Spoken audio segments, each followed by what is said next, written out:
Alright, girl gang. It is Friday morning, and here's your morning damage report. Because every fucking day this week, something is... Oh, not even just this week. I can't even go in there.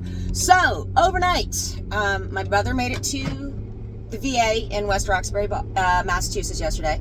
And then overnight had an emergency bleed and emergency surgery. As far as we know, he's okay. I don't even know where the bleed is. I've asked for additional information, but we heard that he's okay.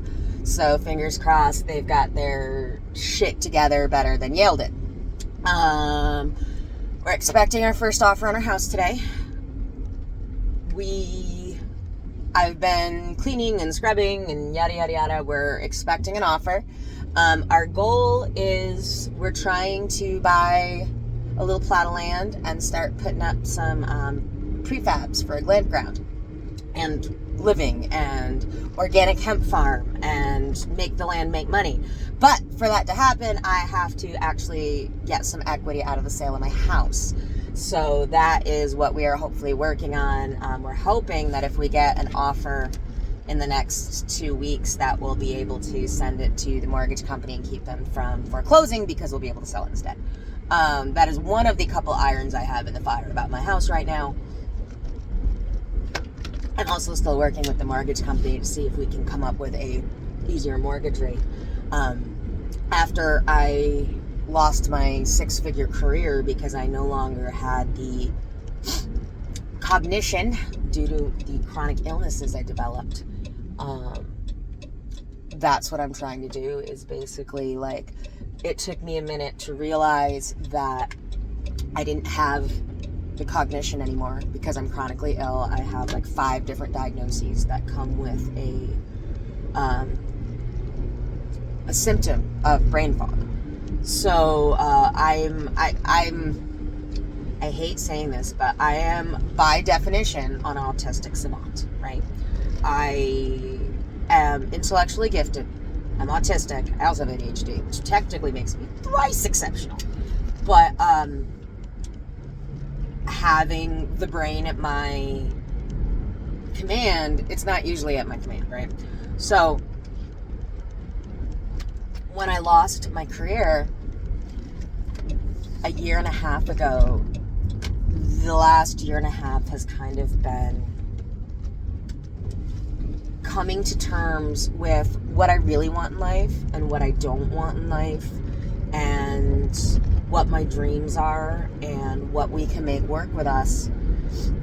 And we are prioritizing financial independence. So really, really hoping we get something out of the sale of our house, and then that we can move off grid. We're talking about doing a tiny home on some land, and start building a business and a community around us. So that is the goal. So house stuff, brother stuff.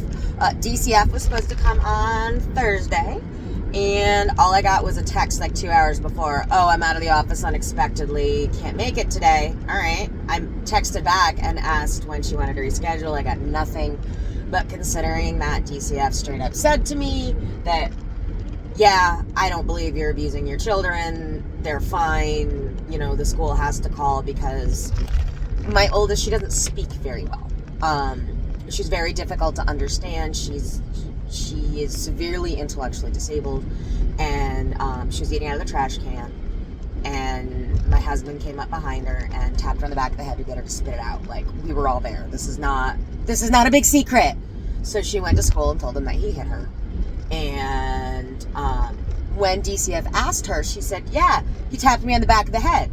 Well, why did he do that? I was eating out of the garbage. So, like, DCF, it's a stress, but they have to follow a certain amount of visits in a certain amount of time frame per the rules. So she even said to us, she says, yeah, I don't believe you're abusing your kids. However, because we got called, we have to come 3 times within 45 days, blah, blah, blah. So it's not even like I'm not worried about my kids getting taken away. It is simply another layer of stress. Because, I'm sure we all have moments, even good parents have moments where you don't necessarily want someone walking up on you. Like, okay, My youngest fell off the playground a year ago and got a 5-inch cut in her face. Like, it was a total accident. But it's the kind of accident that, oh shit, if that happened when DCF was in our lives, I would stress about it. I would be anxious because, yeah, even though it was a complete and total accident, like, unless you video tape the accident, it's always going to cause stress, because that's like the nature of what it's like to have anxiety and DCF in your life, even when you're a good parent. Unfortunately, special needs parents, we get DCF up our asses a lot more often than everybody else. It's actually pretty well known, even if we're not abusive. So anyway, so DCF canceled. My oldest, she has a referral to the hospital for special care here in Connecticut. They have a one of its kind pediatric autism unit. And she currently has an inpatient referral. Again, she's gone before. When I had my nervous breakdown last time, she spent a month inpatient because she was trying to manipulate the 3-year-old into picking up knives, and she was doing some really scary, dangerous things. So this would be another round there, but we agreed this week that she is actually going to be moving to Canada with her bio dad. So at the end of the school year, I'm trying to decide whether or not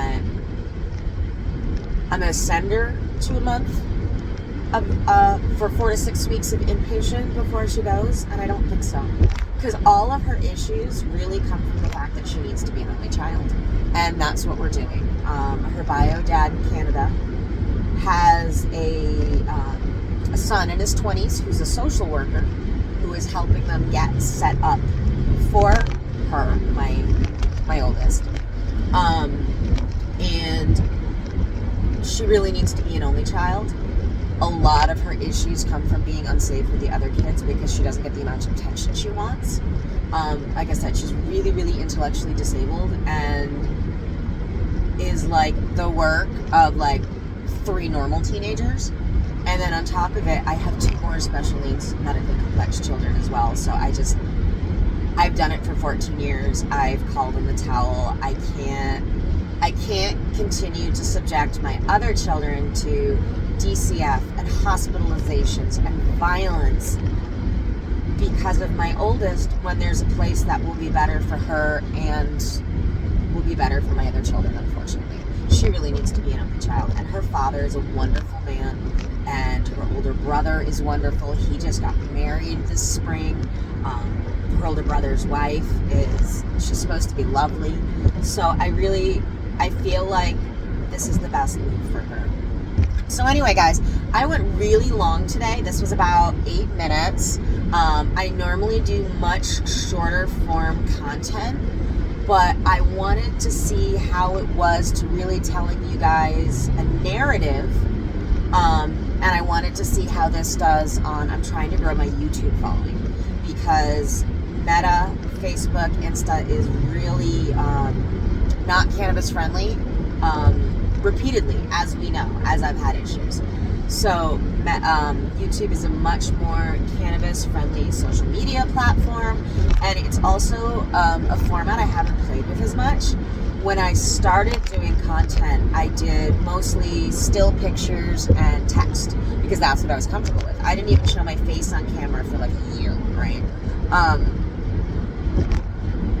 And now, as I'm growing as a content creator, I am experimenting. And one of the things, I've never been a YouTube person. Like, I don't watch it because I read so fast that unless it is literally like a 2-minute YouTube video, or I really need to visualize what I'm doing, it's easier for me to read information than to sit down and watch it. Like, even when I watch TV, I have to have my hands going. I have to be stimming. I can't just sit and watch TV.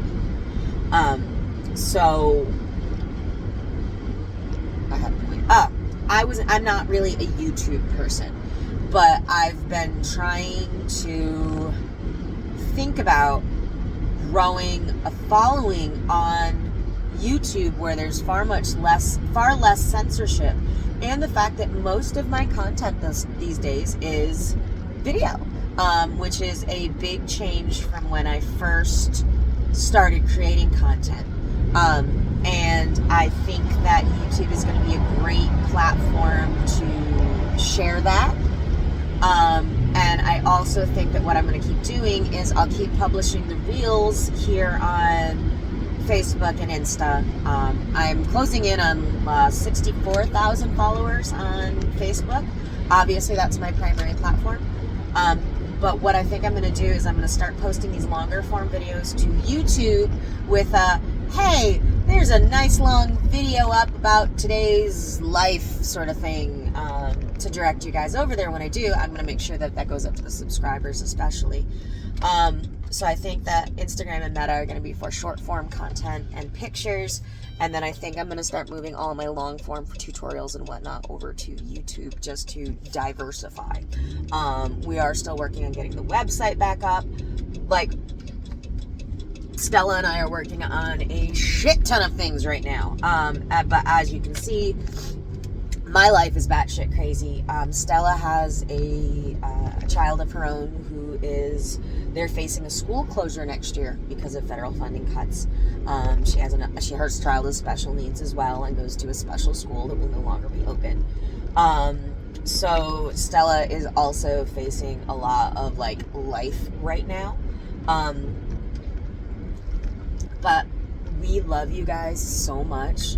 The fact that you guys are so interested in what we do for content and life is just heartwarming for us.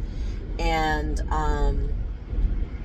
even if I don't make another dime on content, I would probably still keep doing what I'm doing because I love sharing my world with you guys so much. All right, Grow Gang. I am just about to Stella's house. As you can see, I did not smoke. I am 100% sober. I am driving for everyone who gives me a hard time. I am a responsible adult here in Connecticut. You can smoke in a vehicle if the keys are not in the ignition, at least at the moment. We're not even going to talk about that stupid law and what's going on there. But yeah, I'm going to get Stella, and then I'm going to go trim pounds and pounds and pounds today because I fucking love my job. And I love you guys too. Thank you so much for growing with me. Thank you for being here with me.